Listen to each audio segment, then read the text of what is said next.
time to do it. Ugh.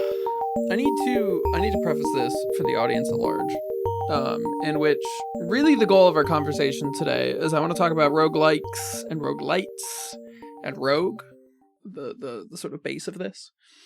Unlike our usual more like conversational format, this is going to be a bit more of a lecture-esque format.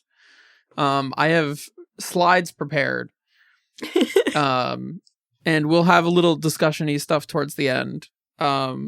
But it's a lot of like process sort of things today. The slides will be linked somewhere or another. So if you'd like to go through this with us, you certainly can. I'll make some note that like we're headed to the next slide. Who knows? Maybe this will end up on somebody will figure out how to do like the video that goes along with this, and then we'll figure it out from there. But for everybody else, roguelikes and roguelites is what we're talking about today. I'm trying to figure out if I can do this in such a way that I can see you guys. A brief history and exploration. Yeah, I love a subtitle. This is good. I can't see you guys, and also have this like full screen up on my computer. So feel free to interrupt me. You can see me. And Katie will talk behind your back. Okay. I mean, I can hear you guys. I just can't see you. Oh. Yeah, that's not how that works. And also, I am going to be saying what I see on screen. So if you don't want to look at it'll be like, you know those, like interpretations for the blind in like a movie or whatever, when it's like, she looks at him wistfully. He looks back. The captions for the visually impaired. Yeah, that's what I will act as that. I promise the graphics are just there to support they're more to help Seth stay on track, probably. That's my more guess. The case. All right, so roguelikes, roguelites. Part of this is I want to talk about the sort of genre history because it's going to be relevant for us to figure out what we're talking about here, and then a little bit of the exploration. So, oh my god. Okay, first of all, way too much text on a slideshow presentation. Don't talk to me. So the reason why there's so much here is, so this is actually from the original guide that came with Rogue, which is just a text document of them describing what Rogue is, and included here is a picture of Rogue here on the right, just to give you an idea of what that game looks like, because that's going to be pretty foundational. So in terms of what is Rogue, their own description of what is going on here says you've just begun a game of Rogue. Your goal is to grab as much treasure as you can, find the Amulet of Yendor, and get out of the Dungeons of Doom alive. On the screen, you have a map of where you've been and what you can see on the current dungeon level. Rogue is different from other computer fantasy games in that it is screen-oriented. Commands are all 1 or 2 keystrokes. So comparatively to like text adventure games that would have come before this, where you would have had to type out like move left, you just clicked a button on the keyboard, and that was a big innovation at the time. And then like you could physically see what was happening.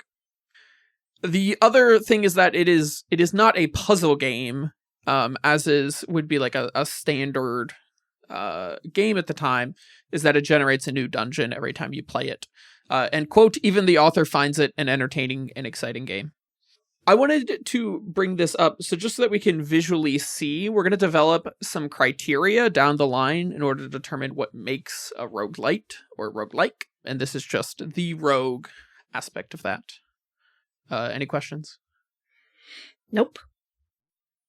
Okay. Moving forward. So, still too much text. There's going to be too much text in a lot of this. A little bit of the inspiration from Rogue comes from a previous game called Adventure, which if you've ever owned like an Atari joystick that had like a zillion games loaded up on it, it was probably on there. From the original creators, they essentially just said, we were big fans of this game Adventure, which was also another 1980s game. And we wanted to figure out how we could do it in a sort of more graphical computer format, and everything kind of fell into place, with the note that in the very first version, everything was very closely modeled on Dungeons & Dragons.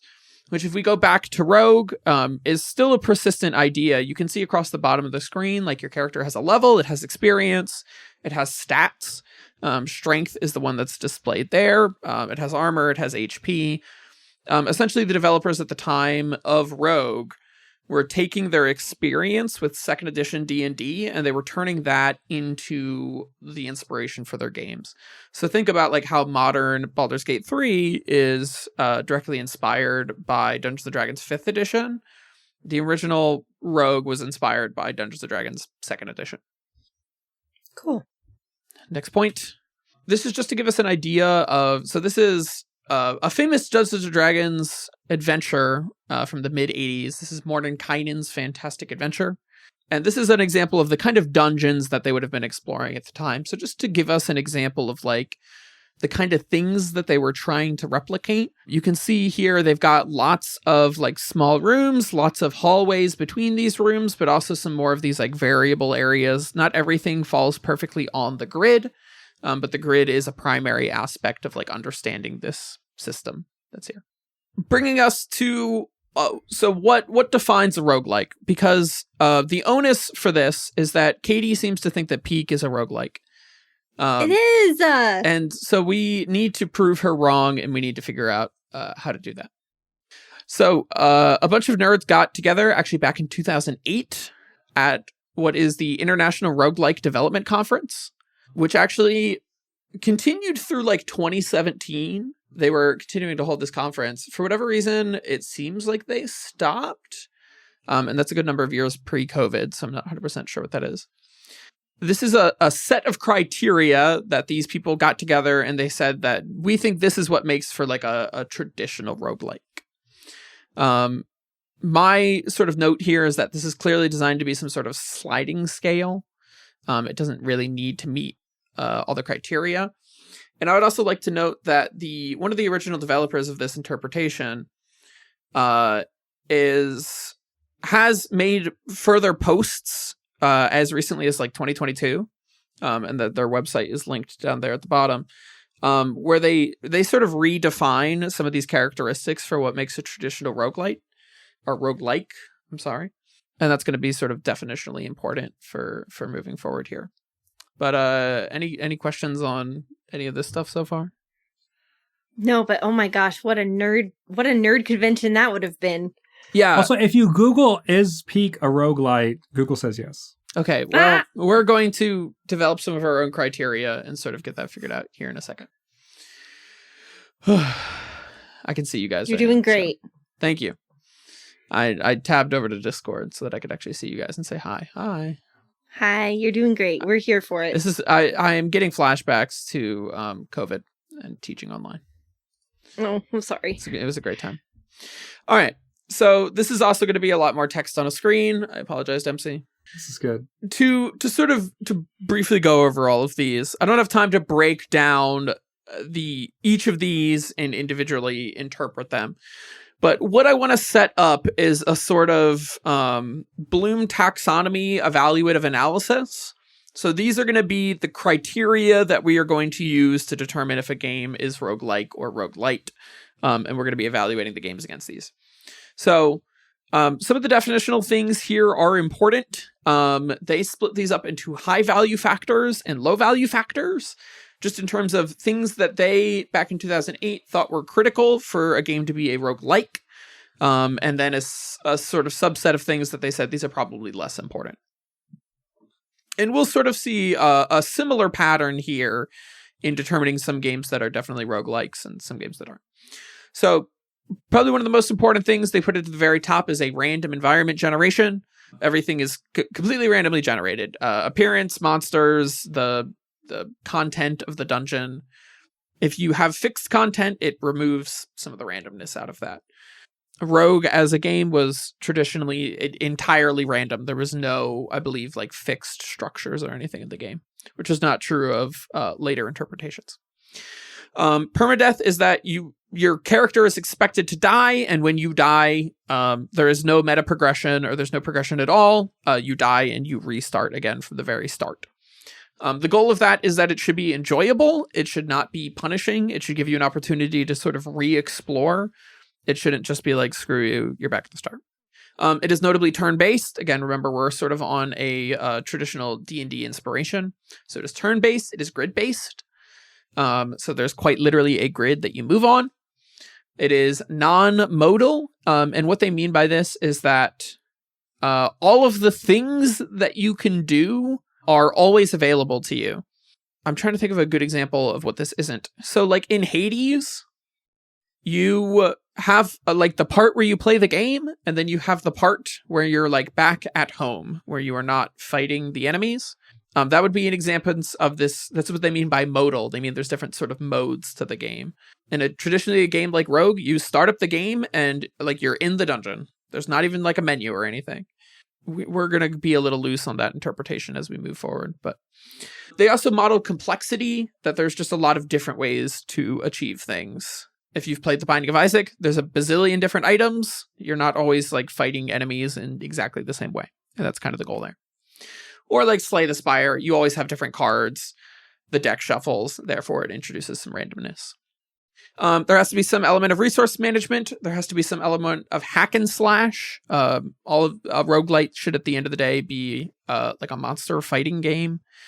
And some sense of exploration and discovery associated with the games. They considered these all to be these high value factors, things that a roguelike really needs in order to be considered a roguelike. But then they had this series of 6 low value factors. They said it really should be a single player character, like you just control one character. Monsters are similar to players, so that all the same rules apply to all of those things. In a sort of traditional sense, and this is one of the crazy things if you play NetHack, which is a sort of continuation of Rogue. All of the enemies are literally player characters. They have inventories, they have the ability to cast spells, they work exactly the same that you do. They have all the same like stats and stuff. Like you can get turned into one of them and nothing about how the game functions changes. So monsters are quite literally players, they're the same object. The game needs to present some sort of tactical challenge, aka like the game should not be the same throughout the whole thing. And then a couple graphical things. Traditionally, roguelites have been displayed by ASCII characters. I don't know what that is. That's literally like, if we go back on our, like you can see in this image here where like all of the tiles on the map are portrayed by like either dots or diamonds or like a % sign, a left parenthesis. Like the map and the player experience is all like literally drawn on the screen in like computer characters. Okay. That's what that means. It's a very traditional roguelite thing to do. The game needs dungeons and the game needs numbers to display stats and stuff. So that's 15 pieces of criteria. Do we have any problems with the criteria before we actually get into some of the evaluative bit?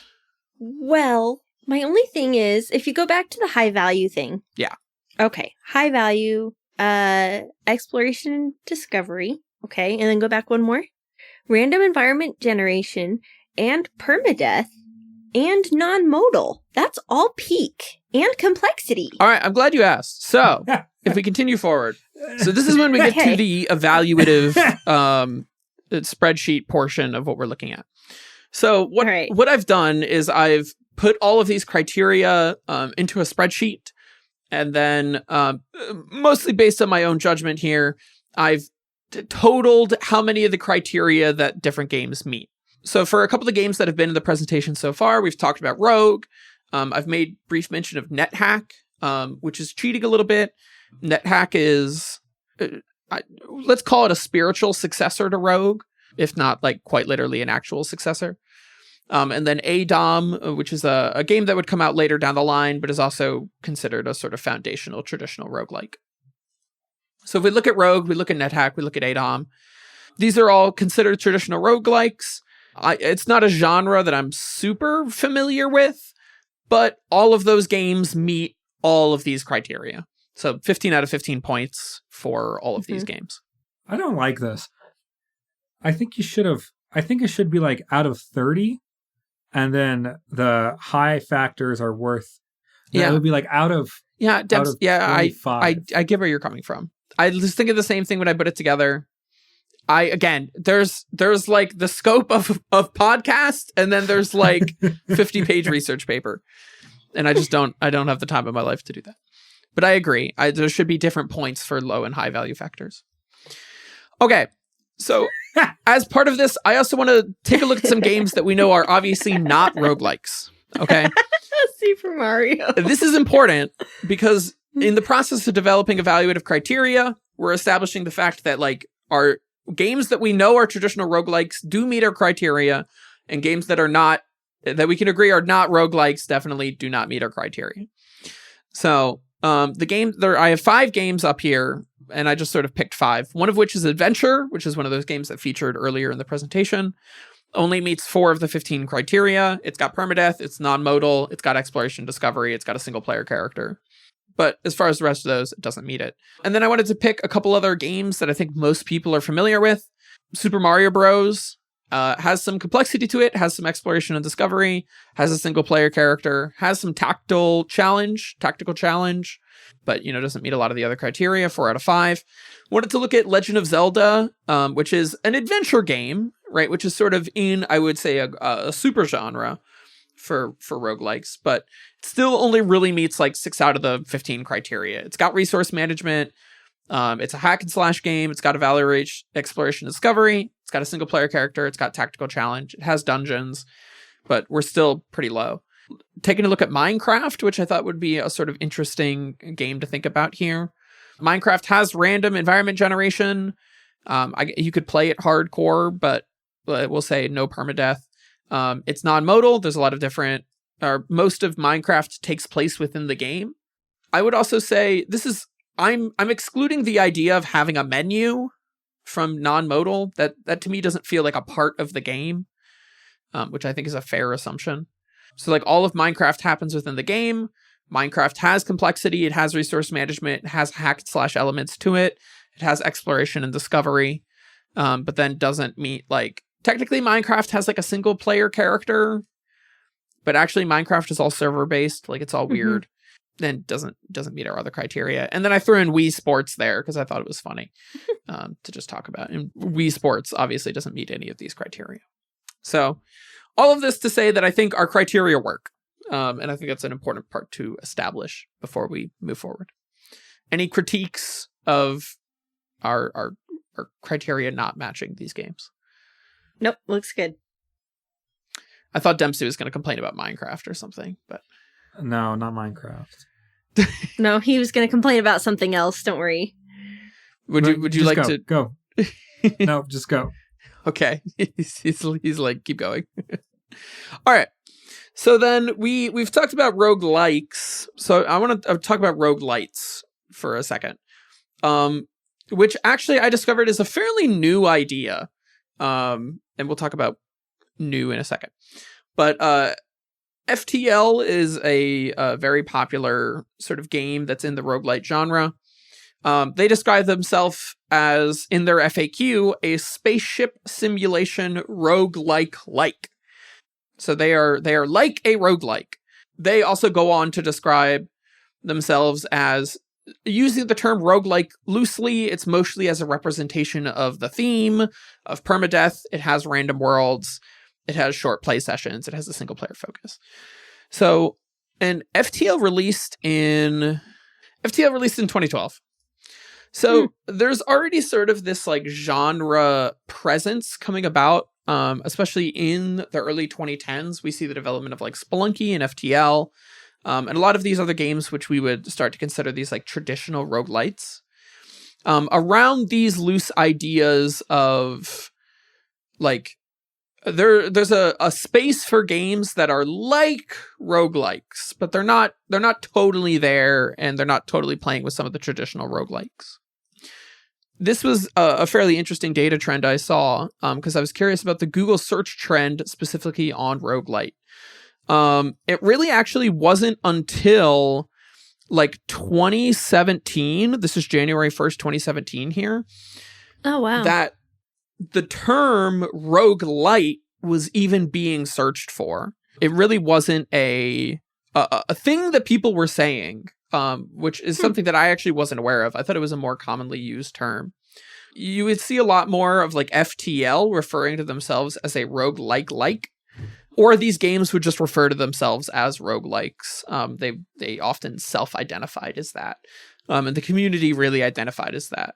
it really is not until, I mean, the 2017, it's a pretty low graph increase until about here, which is, I think, around like the 2020s. So it really is like the idea of a roguelite is a sort of modern idea in this like roguelike space, which I thought is fascinating because I feel like I've been calling them roguelites for a long time. If I had more time, it would be fun to go back with some of the YouTubers I used to watch and see how they were referring to these games back in the day, if that's where I got that language from. Mm-hmm.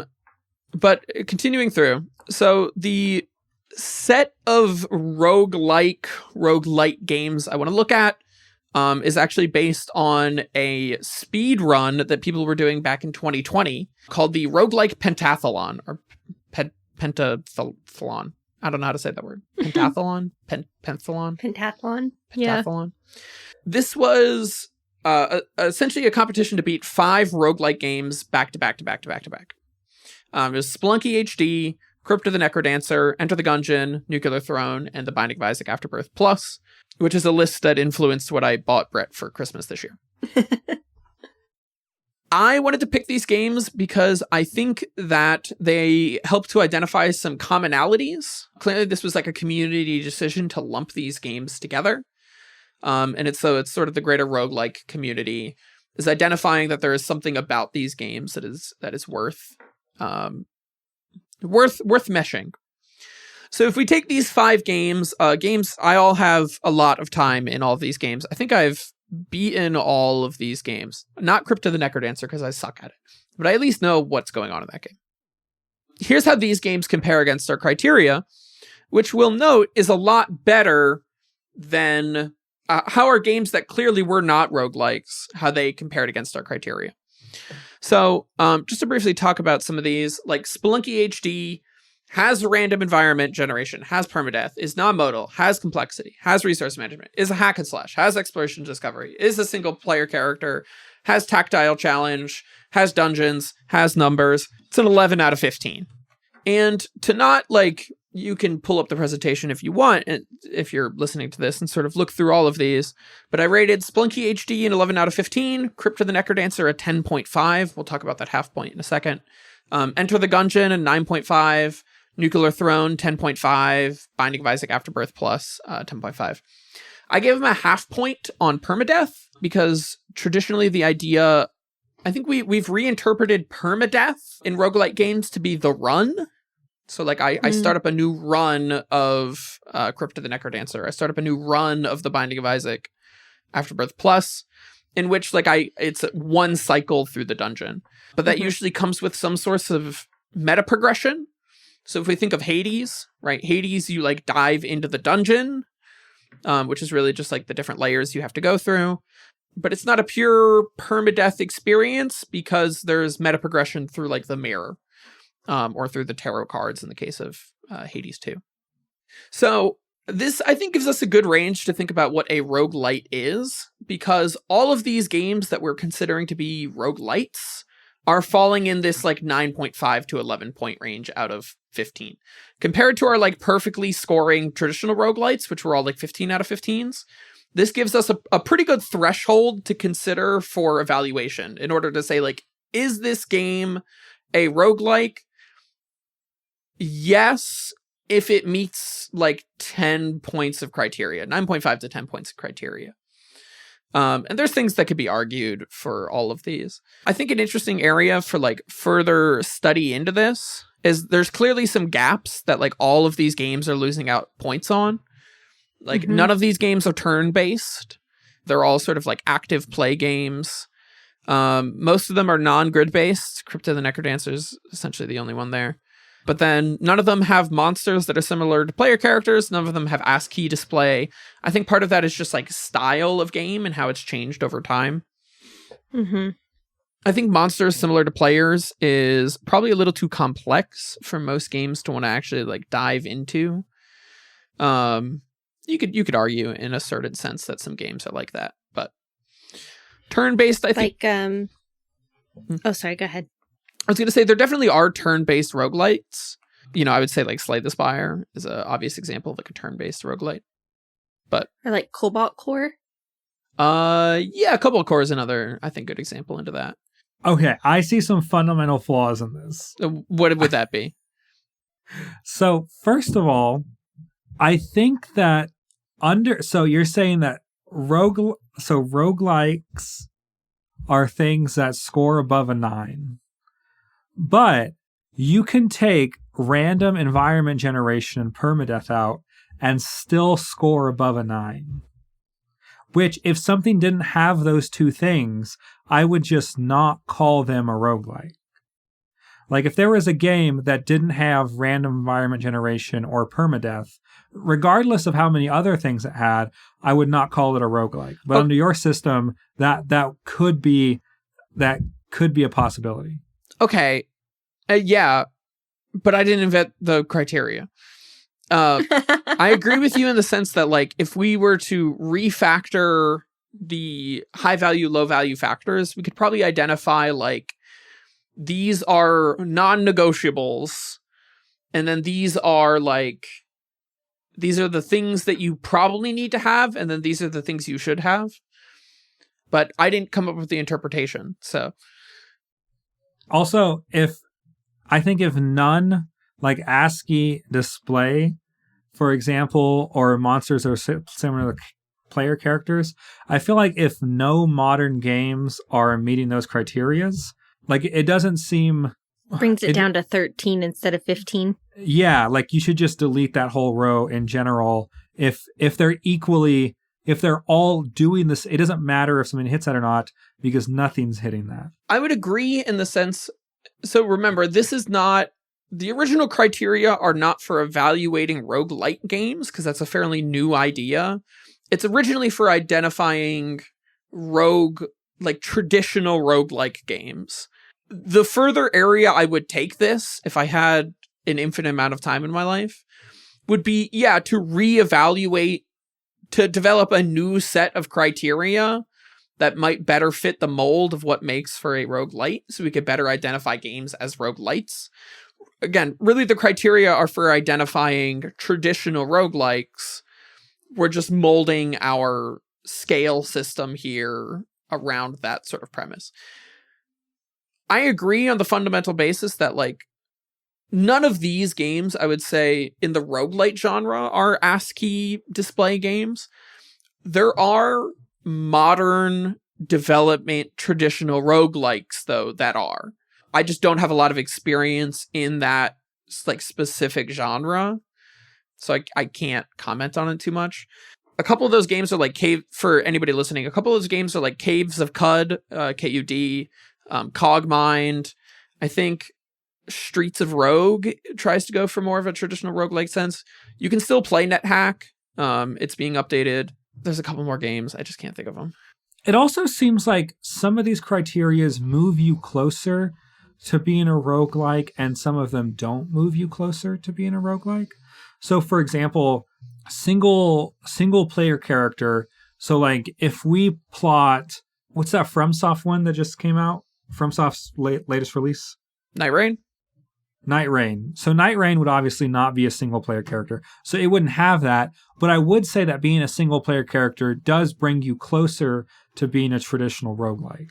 So, like, the fact that it doesn't have a green in there, I would say actually matters. But I would say, like, as far as, like, because what we say, I guess, like, turn-based, it feels like turn-based can be a criteria, but a game having turn-based or not having turn-based doesn't feel like it gets me closer or further away from being a roguelike. Okay. Like, I would say just because Fire Emblem has turn-based, it doesn't feel like it's closer than God of War to being a roguelike, because Fire Emblem has turn-based. Okay, Dempsey, and God I of War agree with doesn't. you that the criteria are not perfect. The point of this study is not to develop new criteria. It's to take a look at existing criteria and use them as an evaluative tool for new things. Okay. So, yes, I do think a good space to take this would be to reevaluate some of these criteria, and I think we could easily get them, argue about whether things go in what category. And again, this is my point of this quickly turns into like a 50-page research paper if you want to make arguments for, like, which of these criteria are high value versus which are low value, and here are some games that are examples of each of those things, and here's how it plays into the greater community space of this. And unfortunately, none of us have time for that. My final sort of, we're getting to the end of this, which is good because we're also getting to the end of the episode. Essentially, what I've determined here is based on this system, if you score 15 points, and to the point of the criteria, you could probably argue down a couple of points on this, that you are a traditional roguelike if you meet all or the vast majority of the criteria. If you're in the 9.5 to 15 point range, that's probably where we would put these roguelike games that contain most of the qualities of a roguelike. And then if we're sort of less than that, we've determined that we are not a roguelike, and therefore kick the can. So, okay. That said, I think we are running out of time, but my audience participation time for this is I would like to evaluate some of these games against these criteria and see what we think. And I think we can do this fairly quickly. So I think some games that I would like to think about together is Elden Ring Night Rain, to the point of Dempsey just mentioned it. But we could also talk about Slay the Spire. We could talk about Hades, God of War Ragnarok Valhalla, which is their roguelite mode, which I would like to note, because I looked it up. Ragnarok Valhalla self-identifies as a roguelite, specifically. They don't identify as a roguelike, which is something that would not have happened more than 10 years ago, which is very interesting to think about. Okay. So could Peak be a roguelite? All right. So this is where let's do this. Can you guys still see my screen? Yes. All right. We're absolutely not releasing this on the podcast feed, by the way.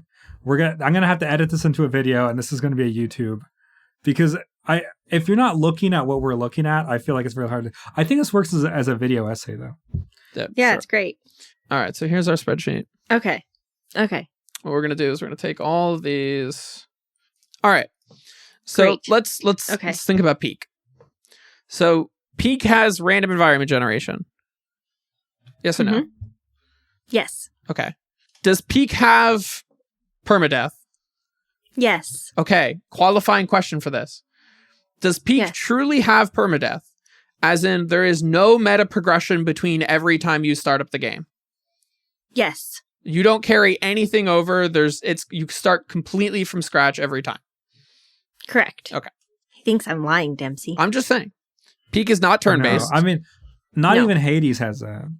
No. It's a thing that is not in a lot of games, even in the roguelite space. Peak is not grid-based. No. Does it have modes? Well, you start... Okay, so here's what I'm not sure. You go to the airport, and then from the airport, What can you do in the airport? Go to the island. Nothing. Is the airport just a lobby? The menu, it's like a lobby. It's like a waiting room. You can't do anything to influence the game at all. You can, play basketball and climb the climbing wall. That's it. Okay. It's almost like a loading screen. Yeah, I mean, it's just like a lobby you sit. It's more of an interactive menu than is really what it sounds like. Okay, and then when you're playing Peak, there is how does that work? You are climbing. You're climbing, and you have to find the route up. And so there's actually a lot of different ways that you can find it. It's almost graded I think it's kind of like actual climbing walls where there's easier and harder problems. So there's a lot of different ways to make it to the top. That doesn't have to do with the non-modal section, though. That is... Oh, yeah, no. It's all just one mountain. Well, that's not even what non-modal means here. Modal means modes. There is... Yeah, no. There's only one mode. But then once you finish the first peak, it takes you to the next, No, it's all one. But it is all one. The question is, during the gameplay, you always have access to do everything during the gameplay. Correct. Okay. Yes. That's sort of a qualifying. Okay, so in Slay the Spire, would you say Slay the Spire is non-modal? Because you have where you choose which rooms you go into, the map, and then you have the combat, and you have the map, and then you have the combat. I think part of the tricky thing is, and this is where it'd be interesting to evaluate Slay the Spire, We are going to do that, but the idea of a deck builder roguelite is almost its own sort of subgenre within this idea of roguelites, but maybe we'll take some time to get to that. The complexity description for Peak, the complexity stems from there are different paths. And there's lots of different items and stuff. So, like, you can find random items as you're going that, like, sometimes you'll find certain fruit will give you more, will fill up your hunger, and other ones will poison you. You get some items, like you can get rope, or you can get, like, pitons. I don't know how to say that. Okay. Or different tools to help you, but you're not guaranteed to find those things, and they're randomly placed. Sure. Peak is not a hack and slash game, right? No, there is no combat. Okay. I can play it. You can. You can. It is exploration discovery focused, though, right? Absolutely. Okay. No single player challenge, or there's... You can play it by yourself. You can play it by yourself. Oh, I minimized this. You can play it by yourself, but, like, I disqualified Minecraft from being single player character. Okay. For generally the same sort of reason. Like, it's a game that definitely can function solo, and it's designed to function solo, but is not exclusively solo, which I think is sort of important to the piece there. Okay. No monsters. Does Peak represent some sort of tactical challenge? Yes, because you have to learn how to handle different kinds of terrain and, like, categories of climbing problems. Do those problems evolve over the course of the mountain? Does it get more difficult the further you go into the mountain? Yes. And if you fail the first quarter of the mountain, there will be new skills to learn in the second quarter or third quarter or fourth quarter. I think so. So in the first part, it's pretty straightforward, regular climbing. The second one, you run into different kinds of obstacles and stuff that you have to figure out how to deal with. Like, there's vines that you have to learn. You can learn how to, like, use the vines to traverse. And then in the third level, there's, like, more environmental barriers. Like, there's, like, weather patterns that will damage you or move you off course, and you have to learn how to avoid those and traverse those obstacles. Does that count? Yeah, I mean, so this is another category I disqualified Minecraft from, on the basis that, like, I don't think Minecraft is fundamentally different, like, at the start of the game versus the end of the game. In terms of what you do in Minecraft, like, the combat is the same whether you're fighting a zombie or the Ender Dragon. Like, you just kind of go like this. Okay, so yeah, I would say that, like, you don't learn any new mechanics or anything. You just learn how to apply the mechanics you have in smarter ways. I think that would qualify it. I mean, it's not like, even if we take a game like Rogue, you don't suddenly, like, learn a new sword swinging technique as you go down. What you described is actually almost exactly how I would describe, like, success in a traditional roguelike, is learning how to apply the things you already know how to do in sort of new ways. Obviously, it does not have ASCII display. You could do a whole other separate topic on dungeons and what it means to dive into a dungeon. You could argue... Could it be going into a dungeon because we take the plane to get to the island? Yeah, I mean, you could make, I think, a fairly successful argument for that. Peak is a dungeon crawler in that sense. So I'd probably put there. Yeah, I mean, in the same way Hades, Right. You don't need a physical dungeon, as has traditionally been thought of. And then you don't have, like, stats on screen, do you, for Peak? What you have is a stamina bar, and the stamina bar gets impacted by hunger and weight. So if you're carrying more stuff, you have less stamina. If you get hungry, you have less stamina. Are there numbers? No, it's visual. Okay, yeah, so that doesn't count. Okay. Because that specifically says numbers there. I mean, that's under this resource management tab here, but... Okay, yeah. So, given our criteria, Peak would score 1, 2, 3, 4, 5, 6, 7, 8 points. 8 out of 15. So it's a light. No, it would disqualify given our criteria. No, it would disqualify it from being a roguelike, but it could be a roguelite, couldn't it? It's a roguelike. No. Why? The criteria was that if you're greater than 9.5 points to 15 points, that qualifies you under Rogue-Lite. But less than 9.5 points would disqualify you, and peak score is 8. So it meets a lot of the criteria, but it doesn't meet enough to satisfy our threshold, given this set of criteria. Okay. I think it's bullshit, but okay. Okay, write your own criteria and make your own PowerPoint then. I'm the one who did the research study.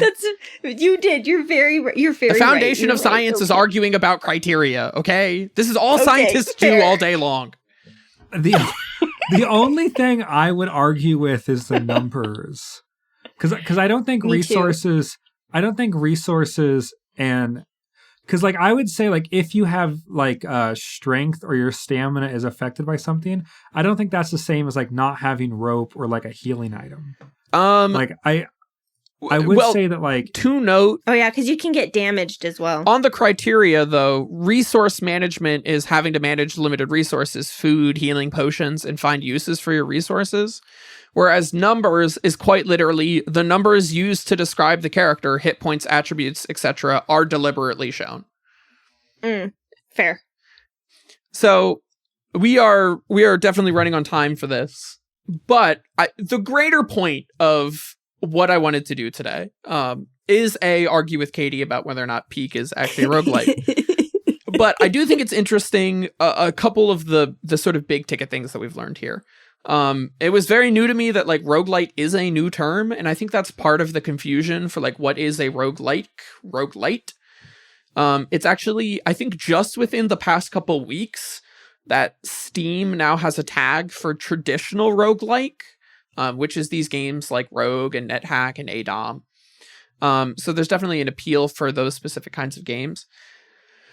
I do think there is need, and for some other nerd to take a handle on, is to come up with like a good set of evaluative criteria for like how can we truly like evaluate a game versus like what is a roguelite and what is roguelike, and what is not a roguelite. I think you'll just get into an argument with like the prescriptivists and the descriptivists of the world, who are just like things have vibes, and if a game has a roguelike vibe, then it's a roguelite. But say la vie. This is the best I could do. Well done. Let's give you like snaps. Yeah, Dempsey, somebody can figure out what to do with this. I think it's listenable. I do not. All right. Well, I think you need the visuals in order to make sense of this. I think it was really interesting though. Thank you. You're welcome. I'll just produce a link. The people can peruse through it as they so seem. Yeah. Okay. Well, I hope that you guys found this as educational as I do. I want to argue more, but I can't because he does have the science behind him, so I'm going to let it go for now. But this has been Overthinking Games, a video game about podcasts. No, a podcast about what video games can teach us. I hope you guys learned something. Thank you so much for joining us, and we will catch you next time. Email us if you have any thoughts. Oh, yeah. If you like your emails, follow us on TikTok, Bluesky, and Threads, and Instagram. I can't believe I forgot that part. Okay, now bye. Bye.